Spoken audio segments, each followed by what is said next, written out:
Senhor. Louvamos a Deus, irmãos, por uma vez mais estar aqui, meus irmãos, para comungarmos juntos, para adorarmos o Senhor na beleza da sua santidade.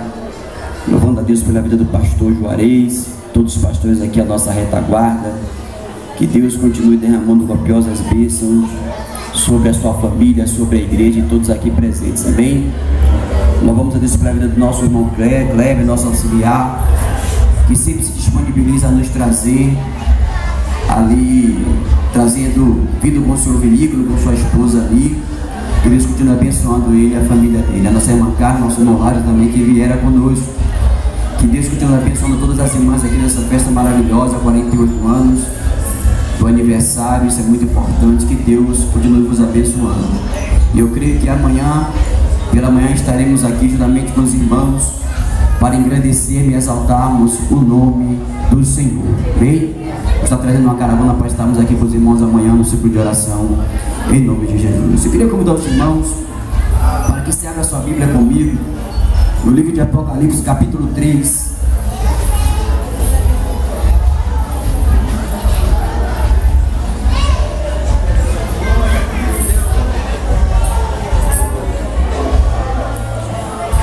Versículo de número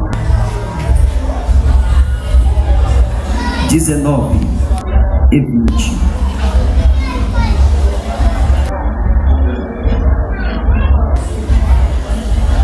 Apocalipse capítulo 3, versículo de número 19 e 20. Amém?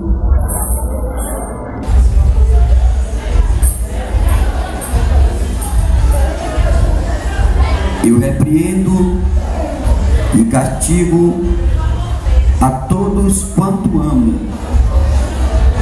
Sê, pois, zeloso e arrepende-te.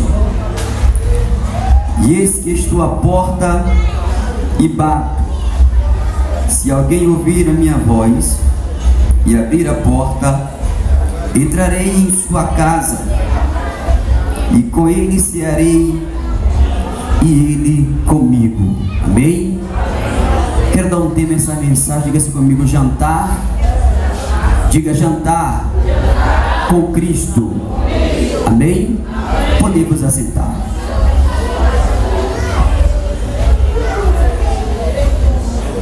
Queridos e amados irmãos, quando nós olhamos para o livro do Apocalipse, é praticamente o último livro profético, escatológico da Bíblia, onde foi escrito entre o ano 90 e 96 pelo nosso irmão João, na ilha de Patmos. Patmos significa mortal. Foi a antiga porção da Turquia, na Ásia Menor. A Ásia nessa época não era um continente como é hoje. A Ásia era uma província. E nós sabemos que o Senhor Jesus ali revelou-se para João. João se identifica no próprio livro, no capítulo de número 1, versículo de número 9. O próprio João diz: eu, João, vosso irmão, companheiro na aflição e no reino, fui lançado na ilha chamada Patmos por causa da palavra do Senhor e do testemunho de nosso Senhor e Salvador Jesus Cristo. A época que imperava ali era o Império Romano, aonde Dominiciano lançou João naquela ilha. Ali no Apocalipse era uma gruta naquela época. Hoje é um ponto turístico, é um ponto histórico. Quando Cristo querido traz a mensagem, as 7 cartas da Ásia, no capítulo de número 1, versículo 19 do livro do Apocalipse, o livro se divide em 3 partes, onde o Senhor Deus começa a falar para João: escreve as coisas que eram, escreve as coisas que são e as coisas que há de vir. O livro de João, o livro do Apocalipse, 43 vezes João diz assim: eu vi. Do capítulo 1 ao capítulo 3 do livro, a Bíblia diz que muitas coisas já se cumpriu na época do Império Romano, da Santa Inquisição. Mas no capítulo 4 a seguir é tudo futuro. No capítulo 4 João é levado até o céu. Quando você olha para o livro do Apocalipse, é o único livro na Bíblia que você vê escrito uma pessoa chorando no céu. Do capítulo 5 ao capítulo 8 fez-se silêncio no céu. E João ali chorava muito pelas coisas que haveria de acontecer. O livro do Apocalipse é uma advertência ao arrebatamento da igreja e as pessoas que conheciam o nosso Senhor e Salvador Jesus Cristo. Quando nós olhamos para a última carta, que é a carta de Laodiceia, que é endereçada essa carta, Laodiceia deriva de Laodice, de Antíoco II, e significa juízo ou costume. Vamos ainda para o livro, observamos a palavra morno, a palavra frio e a palavra quente. É porque na época do Apocalipse, na época daquela província, havia um aqueduto que passava dentro daquela cidade. E era um aqueduto que aquecia as fontes daquela cidade. E a história começa a nos mostrar que o Senhor Deus começou a mostrar de forma gloriosa isso a João. João tinha uma responsabilidade, queridos irmãos, de dar essa mensagem às 7 estrelas que estava na mão do Deus Todo-Poderoso, simbolizando o anjo da igreja. Fala sobre 7 castiçais de ouro, fala sobre a besta que sobe da terra, a besta que sobe do mar, que é o símbolo do anticristo. Mas quando nós olhamos para a última carta, que foi escrita no capítulo de número 3, versículo de número 20, 19 e 20, o Senhor Deus manda essa igreja a arrepender-se. A palavra arrepender aqui tem um sentido, 60 vezes no Novo Testamento expressa-se essa palavra. E arrepender nesse sentido aqui quer dizer mudança de comportamento e mudança de atitude. Esse livro é uma advertência, porque Cristo sabia que a qualquer momento a igreja seria arrebatada. Ele sabia que a qualquer momento ele viria buscar a sua igreja, mas ele também sabia que as vicissitudes do cotidiano, as intempéries e as provas e provações viria nesses últimos tempos. No capítulo 24, versículo de número 13 do livro de Mateus, a Bíblia diz: por se multiplicar a iniquidade, o amor de muitos haveria de esfriar. Jesus sabia que uma gama de pessoas te aceitaria como Salvador. Jesus sabia que uma multidão te aceitaria como Salvador, mas que nos últimos tempos muitas pessoas, queridos, iriam abandonar a fé, iria abandonar o caminho, iria sair do caminho e não iria mais servir ao nosso Senhor e Salvador Jesus Cristo. Nós observamos o versículo de número 20 que diz assim: e eis que estou à porta e bato, se alguém ouvir a minha voz, entrarei em sua casa e com ele cearei e ele comigo. Quando nós observamos a palavra eis é uma advertência. Cristo está advertindo essa igreja. A porta que o texto fala, porta é lugar de passagem, porta é lugar de caminho, porta é acesso. Quando nós olhamos para o livro do Apocalipse, viemos a nos interrogar, porque Jesus estava batendo a porta. Esse texto aqui não é literal, esse texto é figurativo. Jesus não estava lá em carne e em pessoa, ele estava de forma figurativa. E quando nós olhamos para o livro, porque Cristo usou a palavra porta, é porque antigamente, queridos irmãos, tinha 2 tipos de casas. As pessoas que eram pobres não tinham uma casa requintada, não tinha uma casa que tinha muitas riquezas. As casas tinham 2 ou 3 compartimentos. O compartimento interno, é por isso quando ele fala sobre a dracma perdida, quando se perdia uma moeda era difícil achar, e muitas vezes os animais dormiam até com as pessoas que eram pobres. Mas as pessoas que eram ricas, as casas do rico daquela época tinham uma piscina no seu jardim, o céu era aberto, e quando alguém se aproximava tinha um porteiro, tinha um vizinho. Eu creio que os irmãos lembram que quando no tempo antigo, eu lembro na época da minha avó, quando nós morávamos e a casa era de tramela, não se abria pelo lado de fora, se abria pelo lado de dentro. Assim eram as casas daquela época. As pessoas metiam a mão por dentro e assim abria a porta. Porque Jesus Cristo fala, queridos e amados irmãos, para a igreja de Laodiceia dessa forma. Ele está divertindo a igreja. O texto aqui não é para alguém que não sabe quem está falando, não é para alguém, querido, lendo no assunto, é para alguém que sabia e conhecia quem estava falando. Quando ele diz assim: eu estou à porta, vem do verbo, e esse verbo quer dizer entrar, entrar-se num lugar determinado. Segundo, ser no momento determinado, fazer companhia, conversar, assistir, presenciar, morar, transitória ou definitiva. definitivamente o verbo estou, ele estava lá de forma figurativa, mas olhamos para o texto e observamos uma coisa: Cristo não estava do lado de dentro. Podemos parafrasear o texto, interpretar o texto, ter uma inferência bíblica dentro do texto e pegar a palavra porta e qualificar como coração, qualificar como coração do ser humano. Então observamos isso. Nós buscamos avivamentos, buscamos o poder de Deus, mas tem lugar que Cristo não mais opera o seu poder, Cristo não mais opera a sua graça. No capítulo de número 15, versículos 6 e 7 do Evangelho segundo escreveu João, a Bíblia diz, Jesus dizendo: sem mim nada podeis fazer, diz o Senhor. Quando nós começamos a mergulhar na Bíblia, Colossenses capítulo 2, versículo de número 3, a Bíblia diz: em Jesus Cristo está escondido todos os tesouros da sabedoria, da ciência e do poder do Deus Todo-Poderoso. Cristo sabia que viria tempos difíceis, irmãos. Ele sabia que a adoração não seria mais a mesma. Ele sabia que muitos o abandonariam. Ele sabia que os avivamentos iam estar aquém do seu poder e da sua glória. Se na festividade não tiver um noivo, não tem milagre. Se na festividade não tiver Jesus, nada pode acontecer. Se não tiver Ele, não há batismo. Se não tiver Ele, não há cura. Se não tiver Ele, não há avivamento. Se não tiver Ele, não há transformações de vida. E eu tenho uma plena convicção, queridos irmãos, que houve um preparo para essa festividade, que houve um tempo para essa festividade, que houve lágrimas para essa festividade, que houve campanha para essa festividade. E quando se há campanha, e quando se há projeto, espera que o noivo venha, que o anfitrião da festa venha dar o seu banquete.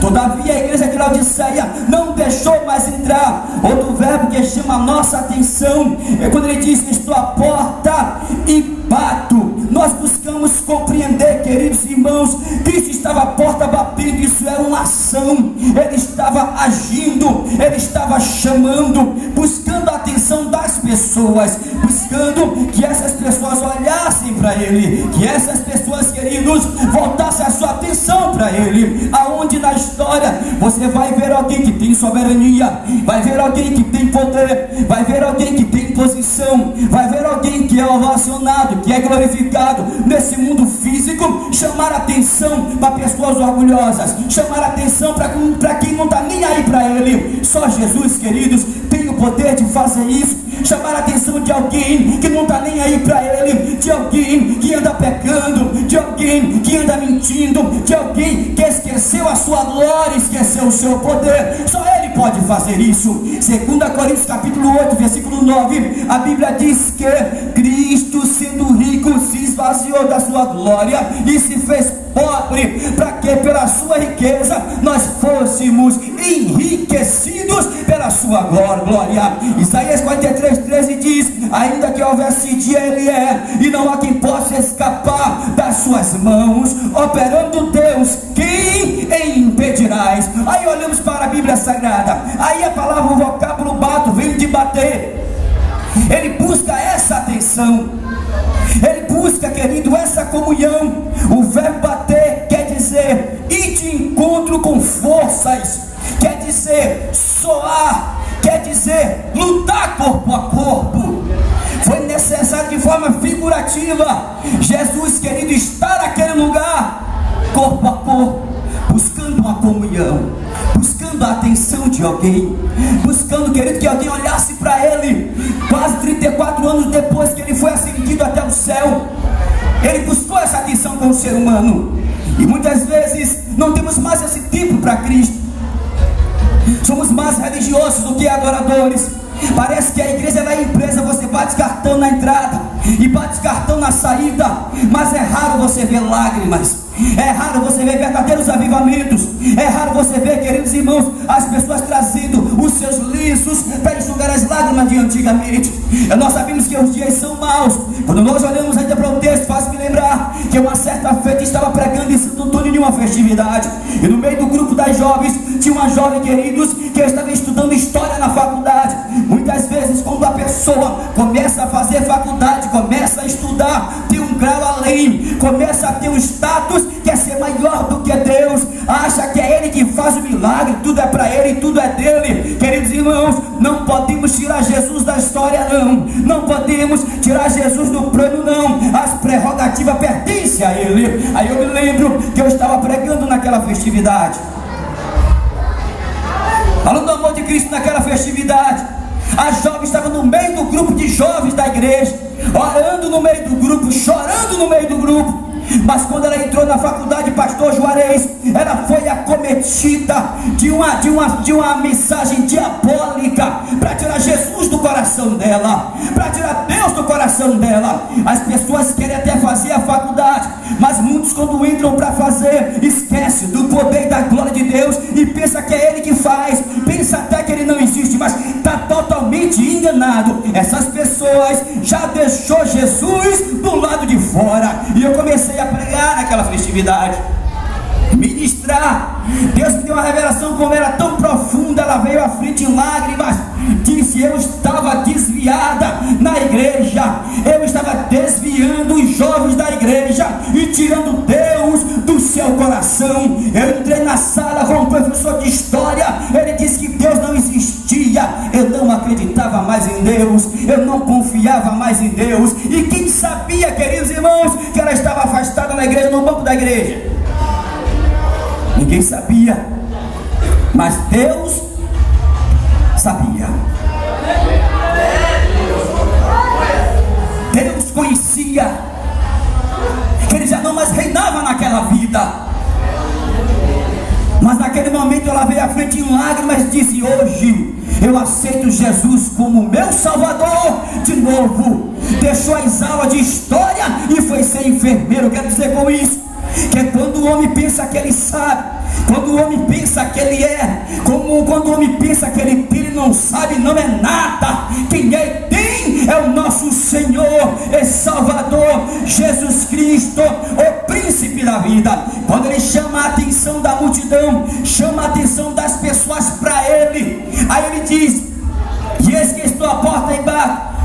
Se alguém é um sujeito indefinido, ele estava na porta, havia algo do lado de dentro, as pessoas estavam lá, as pessoas estavam cultuando lá, mas ele não estava lá. Ele disse: se alguém ouvir a minha voz. Atos capítulo 12, verso de número 13 e a seguir, a Bíblia diz que quando o nosso irmão Pedro foi preso e Herodes queria se autopromover na vida do apóstolo, o anjo veio, abriu a cadeia, abriu as portas de ferro e tirou Pedro de lá. E quando Pedro, querido, volta para casa, tinha uma menina, queridos irmãos, que estava ali orando com o povo. Quando Pedro clama, ela era a porteira do sítio de oração daquela época, do culto daquela época. Ela não acreditou que era Pedro que estava chamando, que estava clamando, pensou que era uma visão ou uma visagem, mas ali, queridos, era a manifestação do poder e da glória do Deus Todo-Poderoso. Não pense em ninguém, queridos, que algo vai acontecer pelas suas próprias forças, pelos seus próprios méritos, pelos seus próprios princípios, pelas suas próprias idealizações. Não, suas ideias, tudo só acontece se Ele quiser. A glória pertence a Ele, o poder pertence a Ele, grande e poderoso é Ele. Quando fala na linguagem alguém, ninguém sabe quem é indefinido. Se alguém, uma condição. Quando ele diz alguém, ele está dizendo alguém que estiver pronto, alguém que estiver preparado, alguém que acreditar, alguém que quiser. É este alguém que eu vou engrandecer, exaltar o meu santo e poderoso nome. Sabe por quê? Porque tudo pertence a Ele. 1 Coríntios capítulo 1, verso 26, Ele escolheu as coisas vistas desse mundo, desprezíveis desse mundo, e as que não são, para aniquilar as que são, porque o poder pertence a Ele. Quando Paulo manda a missiva aos gregos, querido, na igreja de Coríntios capítulo 2, versículo 4, ele diz: eu não vi a vós com palavras persuasivas de sabedoria humana, mas de espírito e de poder, para que a vossa fé não se apoiasse na sabedoria dos homens. Irmão, me dê um pouco de som aí, por favor, eu não vou gritar não. Porque se você não me der um pouco de som, eu vou se forçar para gritar.